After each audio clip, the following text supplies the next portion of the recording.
दोस्तों, ये peace maker season 2 episode 3 था और यकीन मानिए इसमें ढेर सारे ईस्टर एग्स और रेफरेंसेस छिपे हुए हैं। आज हम सबको ब्रेक डाउन करेंगे एक एक डिटेल में। जेम्स गन ने हाल ही में इस सीरीज को मैन ऑफ टुमारो प्रीक्वल भी कहा है, जिसका सीधा मतलब है कि सुपरमैन से जुड़ा क्रॉसओवर यहाँ और भी गहरा होने वाला है। ये बात जितने सवालों के जवाब देती है उससे कहीं ज्यादा नए सवाल खड़े करती है, बिल्कुल उसी टिपिकल जेम्स गन फैशन में। अब तक जितने बड़े क्रॉसओवर मोमेंट्स हमने एपिसोड्स में देखे हैं वो सब सुपरमैन की इस नई कहानी मैन ऑफ टुमारो से जुड़ते जा रहे हैं, क्योंकि ये वाइब आपको याद दिलाती है पुराने एरोवर्स शोज की, जहां एक शो से दूसरे शो में कैरेक्टर्स बाउंस होते रहते थे। बड़े क्रॉसओवर्स के साथ पीस मेकर का ये ऑल्टरनेट यूनिवर्स सब प्लॉट तो आपको द फ्लैश सीजन 2 भी याद दिलाएगा। जूम और अर्थ 2 वाली स्टोरी लाइन, जहां बार बार यूनिवर्सेस के बीच हॉपिंग होती रहती थी। और सुनने में मजेदार बात यह है कि इसी दौरान जेम्स गन ने खुद इस ऑल्टरनेट यूनिवर्स को अर्थ 2 कहा, बिल्कुल द फ्लैश के अर्थ 2 जैसा। अब जाहिर है इसका मतलब एरोवर्स का अर्थ 2 यहाँ कैनन नहीं हो गया, क्योंकि जेम्स गन ने अभी तक एरोवर्स को डीसीयू में कैननाइज नहीं किया है। ग्रांट गस्टिन ने खुद भी जेम्स गन की मैन ऑफ टुमारो वाली पोस्ट पर कमेंट किया था, जिससे कैमियो थियरीज और ज्यादा गर्म हो गई। अब एपिसोड 3 का टाइटल था another Rick up my sleeve. ये सीधा रेफरेंस है phrase another trick up my sleeve का, और साथ ही रिक फ्लैग जूनियर की वापसी का। एपिसोड की शुरुआत में हमें रिक फ्लैग जूनियर दिखाई देते हैं, फ्लैशबैक में डीसीयू टाइमलाइन के अंदर और साथ ही दूसरे यूनिवर्स में भी, क्योंकि उस ऑल्टरनेट यूनिवर्स में पीस मेकर ने रिक को कभी मारा ही नहीं था। इस ऑल्टरनेट यूनिवर्स में सुसाइड स्क्वाड मूवीज के इवेंट्स बिल्कुल अलग तरह से घटे, और यही वो बड़ी चीज है जो इस एपिसोड को खास बनाती है, रिक फ्लैग जूनियर की वापसी। साथ ही ये पहले वाली सुसाइड स्क्वाड मूवी को कैननाइज भी करती है, पहले से भी ज्यादा स्ट्रांगली। जब जेम्स गन ने अपनी सुसाइड स्क्वाड मूवी रिलीज की थी तब सबके मन में ये सवाल था, पहली वाली मूवी से क्या कैनन है और क्या नहीं, क्योंकि एक्टर्स वही थे। बेन एफ्लेक अब भी बैटमैन, जैरेड लेटो अब भी जोकर, मार्गो रॉबी अब भी हार्ली क्विन और अमांडा वॉलर भी वही। फिर आया डीसीयू रिबूट, सुपरमैन मूवी से शुरुआत हुई, सीजन 2 पीस मेकर आया, जस्टिस गैंग, जस्टिस लीग वाला रेडकॉन हुआ, और अब तक भी बहुत से सवाल बाकी हैं कि पुरानी सुसाइड स्क्वाड मूवीज से कैनन क्या बचा है। लेकिन ये फ्लैशबैक सीन, यही वो मोमेंट है जो पहली सुसाइड स्क्वाड मूवी को कैननाइज करता है।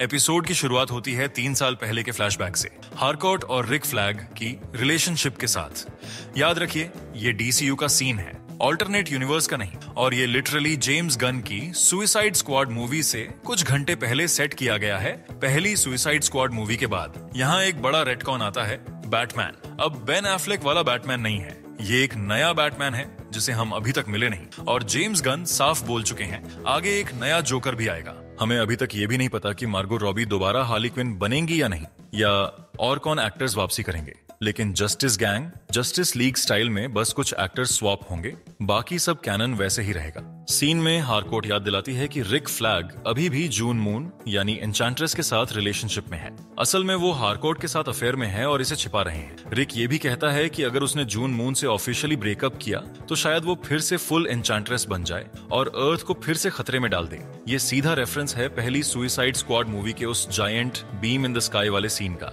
और एक बड़ा ईस्टर एग, यही टाइमलाइन वो समय है जब सुपरमैन ने खुद को दुनिया के सामने रिवील किया था और लोगों को पब्लिकली बचाना शुरू किया था। मतलब जेम्स गन की सुसाइड स्क्वाड मूवी की घटनाएं सुपरमैन के रिवील से ठीक पहले हुई। ये फ्लैशबैक सीन हारकोट की रिलेशनशिप को भी बहुत डेप्थ देता है। उसने रिक फ्लैग के साथ सच में प्यार किया था, और यही कारण है कि प्रेजेंट डे में पीस मेकर के साथ उसका रिश्ता इतना कॉम्प्लिकेटेड है, क्योंकि पीस मेकर ने उसी आदमी को मार दिया था जिससे वो प्यार करती थी। इसलिए बार बार हारकोट कहती है, me and Chris are never gonna be a thing. असल में किसी को नहीं पता था कि हारकोट सीक्रेट में रिक फ्लैग को डेट कर रही थी, और जब रिक कहता है हमने सब पहले ही गड़बड़ कर दी है, उसका मतलब यही है कि वो सच में उसके साथ रहना चाहता था। यही सब चीजें पीस मेकर की गलती को प्रेजेंट डे में और भी ज्यादा ब्रूटल बनाती हैं।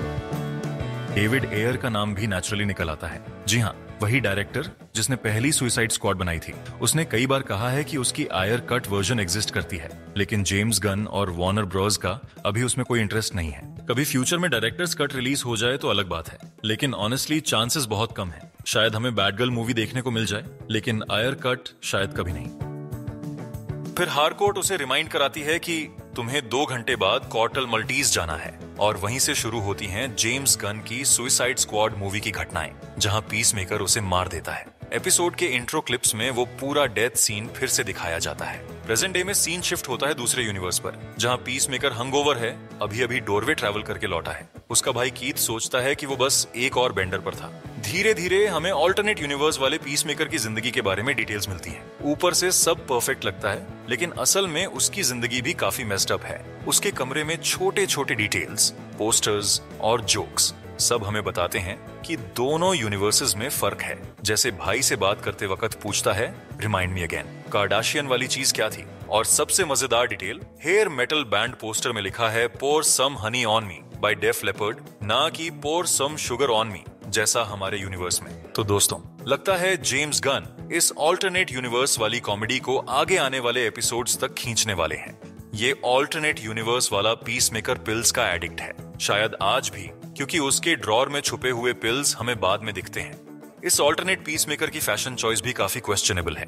फिर आता है एक लंबा जोक। पीस मेकर बाथरूम में हारकोर्ट को टेक्स्ट करता है और पी सीन इतना लंबा चलता है कि आपको लिटरली जेम्स गन की ऑफ स्क्रीन डायरेक्शन इमेजिन करनी पड़ती है। और सबसे मजेदार रिवील, इस यूनिवर्स में कार्डाशियंस एग्जिस्ट ही नहीं करते। इसे पीस मेकर खुद एक बिग विन कहता है।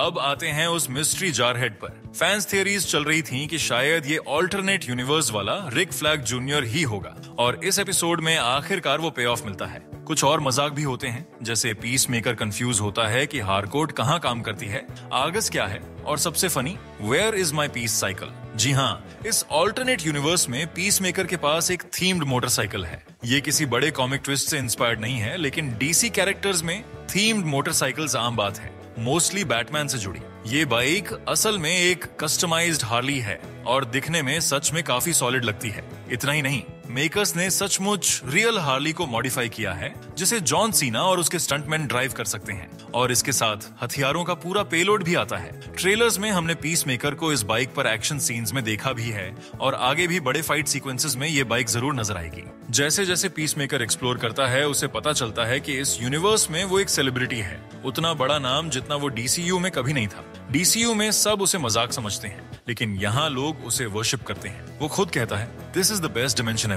लेकिन जेम्स गन का असली ट्विस्ट यही है। एपिसोड के एंड में जब पीस मेकर फिर से यही लाइन रिपीट करता है, तभी रिवील होता है कि असल में सब कुछ उतना परफेक्ट नहीं है जितना दिख रहा था। Something crazy is coming. Classic James Gunn setup. अब वापस आते हैं डीसीयू टाइमलाइन पर। एलन स्ट्रीट किड्स गैंग अपनी स्टोरी में लगे हुए हैं। हारकोर्ट भी बाकी सबके साथ है, लेकिन सुपर हंगओवर कंडीशन में पूरी रात ड्रिंकिंग के बाद। फर्क ये है कि हारकोर्ट को आदत है, इसलिए वो इसे प्रो की तरह हैंडल करती है। अदेबायो बार बार हारकोर्ट से उसके पीस मेकर वाले रिलेशनशिप पर सवाल करती है। ये सब फ्लैशबैक का पे ऑफ है, क्योंकि अब हम ऑडियंस जानते हैं हारकोर्ट और रिक फ्लैग का सच, लेकिन बाकी गैंग को इसका अंदाजा तक नहीं। विजिलेंटे अपनी ट्रेडमार्क कॉमेडी में लगा है। अब उसका नया ऑब्सेशन है एनिमल फैक्ट्स। एपिसोड में वो क्रो फैक्ट्स बताता है, फिर स्पाइडर फैक्ट्स पर चला जाता है। इकोनोमोस बार बार उसे क्विज करता है, और मजेदार बात, विजिलेंटे मार्शियन आइज का जिक्र करता है। ये सीधा टीज है मार्शियन मैन हंटर का। सुपरमैन मूवी में भी कई बार मार्शियन मैन हंटर के हिंट्स डाले गए थे। इस बीच आर्गस इकोनोमोस से ईगली पर सवाल जवाब करता है। फ्लोरी की बर्ड ब्लाइंडनेस जोक्स यहाँ भी पे ऑफ होती हैं, जब वो ईगली को सुपर पावर्ड डक कहता है। इकोनोमोस सफाई देता है कि ईगली बस नेचुरली स्ट्रांग है, उसने कुछ किया ही नहीं। इसी दौरान इंट्रोड्यूस होता है नया कैरेक्टर, माइकल रूकर का रेड सेंट वाइल्ड। ऑफिशियली वो दुनिया का सबसे बड़ा ईगल हंटर है, और यहाँ कई सारे जोक्स डाले गए हैं, जैसे उसे डिफरेंशिएट करना उसके सुइसाइड स्क्वाड वाले सवांट कैरेक्टर से। फैंस ये भी सोच रहे हैं कि शायद कोई मेटा जोक आएगा, तुम तो उस आदमी जैसे लगते हो जो सुइसाइड स्क्वाड मिशन में मरा था। रेड सेंट वाइल्ड का ऑब्सेशन है ईगल्स को मारना, वो लिटरली सबको मारना चाहता है। इकोनोमोस भी पॉइंट करता है कि ये इलीगल है, और यही ट्विस्ट है। गन ने उसे लिखा है जैसे वो ईगली का पर्सनल लेक्स लूथोर हो। अब आते हैं जूडो मास्टर पर। साशा बोर्डो इकोनोमोस को लगभग फायर कर देती है और उसे जूडो मास्टर के साथ पेयर कर देती है। और हाँ, जूडो मास्टर अब फिर से आर्गस के लिए काम कर रहा है। उसकी एंट्री हिलेरियस है, वो लगातार फ्लेमिंग हॉट चीटोस खा रहा है। उसका असली नाम कॉमिक्स में है रिप्ली जैगर। यहाँ आर्गस उसे उसी असली नाम से बुलाता है, रिप जैगर। अब फिर से स्विच करते हैं दूसरे यूनिवर्स पर। यहाँ peace maker alternate Argus office में जाता है। नाम वही है, advanced research group of the United states. Mission वही, मेटा ह्यूमंस, सुपरनैचुरल चीजें, आउटर स्पेस फिनोमिना। गेट पर गार्ड मिस्टर ग्रांट का जिक्र करता है। ये शायद टेड ग्रांट यानी वाइल्ड कैट का रेफरेंस हो सकता है। जस्टिस सोसाइटी की तरफ छोटा सा इशारा, लेकिन यहाँ रिवील होता है कि मिस्टर ग्रांट को कैंसर है, यानी RIP। DNA स्कैन में भी कंफर्म होता है कि ये पीसमेकर बायोलॉजिकली आइडेंटिकल है, लेकिन सटल डिफरेंसेस शायद एग्जिस्ट करते हैं जो स्कैनर पकड़ नहीं पा रहा। ऑफिस डिजाइन भी लगभग DCU वाले आर्गस जैसा ही है, और यहीं पीसमेकर फेस करता है ऑल्टरनेट रिक फ्लैग को। क्रिस को PTSD फ्लैशबैक आता है। और यहाँ एक और मजाक, इस रिक फ्लैग का येलो शर्ट ऑब्सेशन। गन ने शायद टीज किया है कि हर यूनिवर्स में रिक फ्लैग को येलो शर्ट्स का ही शौक है, लेकिन इस ऑल्टरनेट रिक फ्लैग को डूशबैग दिखाया गया है, ज्यादा इडियट और ओवर पॉसेसिव। DCU वाले फ्लैग कास्ट की तरह कूल बिल्कुल नहीं। गन ने उसकी सीन्स मोस्टली कॉमेडी के लिए लिखी हैं। अब सवाल है, ये फ्लैग और कितने एपिसोड्स में दिखेगा, क्योंकि फिलहाल हम ऑल्टरनेट यूनिवर्स में कुछ समय और बिताने वाले हैं। टाउन जाते समय पीसमेकर एक म्यूरल देखता है उसके भाई कीथ का, लेकिन यहाँ उसका नाम है कैप्टन ट्रायम्फ। कॉमिक बुक्स के फैंस जानते हैं कि ये कैरेक्टर गोल्डन एज से आता है, लांस गैलेंट, जिसने पहली बार 1943 में क्रैक्ड कॉमिक्स 27 में डेब्यू किया था। बाद में वो ऑल स्टार स्क्वाड्रन का हिस्सा भी बना। और अगर आपको डाउट था, तो इस यूनिवर्स में पीसमेकर के पिता का नाम भी बदला गया है। यहाँ वो है ब्लू ड्रैगन, ना कि रेड ड्रैगन। और फिर आता है एक डेट लाइक सीन हारकोर्ट के साथ। सब कुछ परफेक्ट लगने लगता है। ऑल्टरनेट हारकोर्ट उसके करीब आ रही है और पीसमेकर को लगता है कि शायद वो यहाँ परमानेंटली रह सकता है, इस ऑल्टरनेट वर्जन की जिंदगी जी सकता है। लेकिन साथ ही रिवील होता है कि ऑल्टरनेट पीसमेकर एक और भी बड़ा डूशबैग है। उसने हारकोर्ट को चीट किया था और पिल्स की आदत तो थी ही, यही उनकी ब्रेकअप का कारण बना। यानी ये ऑल्टरनेट वर्जन असल में वही पुराना टॉक्सिक पीसमेकर है, जैसा हमारा पीसमेकर सीजन 1 की इवेंट्स में से पहले हुआ करता था। अब जब हारकोर्ट और पीसमेकर एक दूसरे को टाइम देने की बात करते हैं कि कुछ दिन सोचेंगे वापस साथ आने को लेकर, असल में इसका मतलब है कि पीसमेकर अगले कुछ दिन आर्गस के साथ मेन यूनिवर्स में बिताने वाला है, और इस दौरान वो यही सोच रहा है कि किस तरह वापस इस यूनिवर्स में लौटकर रह सके, क्योंकि अब वो इस दुनिया में रहना चाहता है। लेकिन तभी बीच में बैंक रॉबरी हो जाती है सन्स ऑफ लिबर्टी नाम के ग्रुप की तरफ से। ये वही अमेरिकन टेररिस्ट ग्रुप है जो जस्टिस लीग और वंडर वुमन कॉमिक्स में भी दिखा था।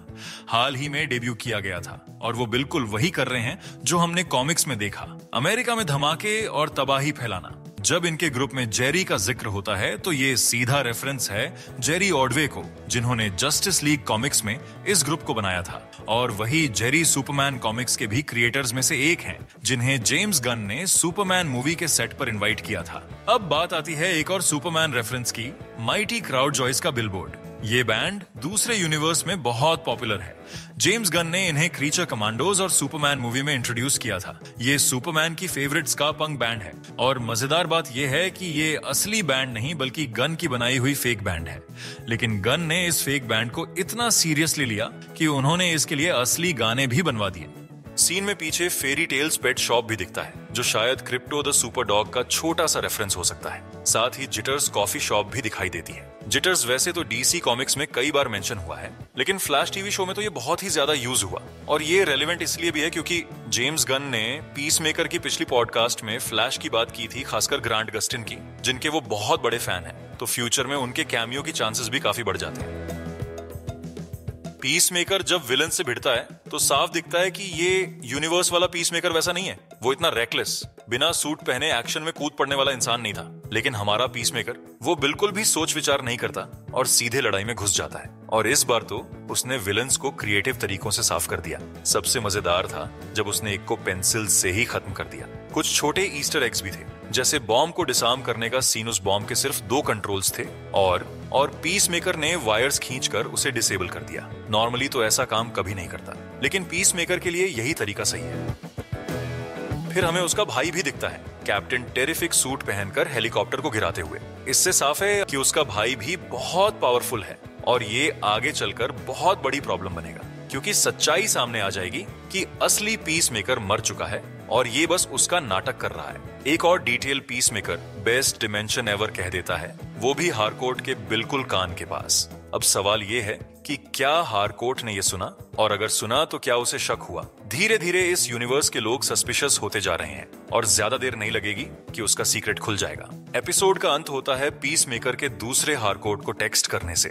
वो बहाना बनाता है कि थोड़ी देर के लिए जा रहा हूं, लेकिन असल में वो मेन यूनिवर्स लौटना चाहता है। प्रॉब्लम ये है कि उसका भाई लगातार उसे ईगल की तरह वॉच कर रहा है। एपिसोड का एंड होता है शाइनिंग बैंड के गाने एनिमल पर, और उसी वक्त आर्गस पीस मेकर के घर पहुंचता है उसके पॉकेट डिमेंशन को और बाकी 99 यूनिवर्सेस के गेटवेज को बंद करने के लिए। इसका मतलब साफ है, पीस मेकर या तो मेन डीसीयू में फंस जाएगा या इस दूसरे यूनिवर्स में हमेशा के लिए। ट्रेलर फुटेज से साफ है कि अगला एपिसोड शुरू होगा पीस मेकर और ईगली के एस्केप से we need to get out of here right now वाली एनर्जी के साथ।